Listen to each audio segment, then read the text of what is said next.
តិចទៀតបងប្អូននឹងបានជួបជាមួយនឹងតារាចម្រៀងដ៏ល្បីៗ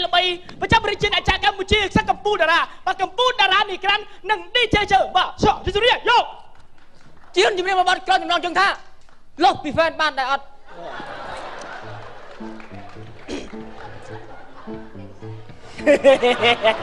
អញជ្រៀងណាអៀនអីអញគ្មានមនុស្សទេឈ្មោះជាក្មេងស្ទាវឈាមរាវចិត្តដល់កក្បាលស៊ីដុំថ្មដុំដីស្ទើររាល់ថ្ងៃស្បែកជើងពាក់នឹងមុខជាប់គុកគ្មានលុះអីគឺដោយសាររូបស្រីនឹងហើយ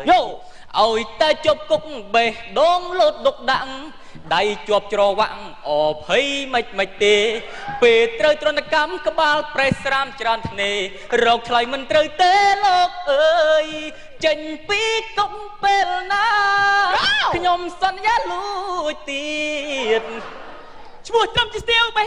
ឈាមរាវទៅដល់កក្បាលទីដុំថ្មដុំដីស្ទើររាល់ថ្ងៃស្បែកជើងជាប់មុខជាប់គុកអាចគឺលុះអី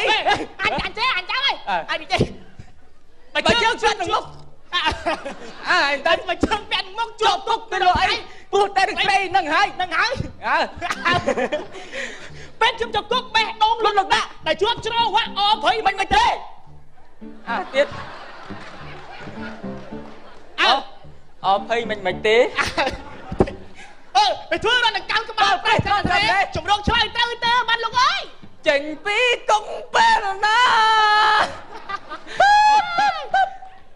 ចាំបាត់តែលើសូគេចុយស្គប់អត់គេទិញទេអានេះហើយកុំខ្វល់គេនិយាយឲ្យយើងនឹងតែនិយាយគ្នានេះឯងស្ដាប់អញមែនហ្មង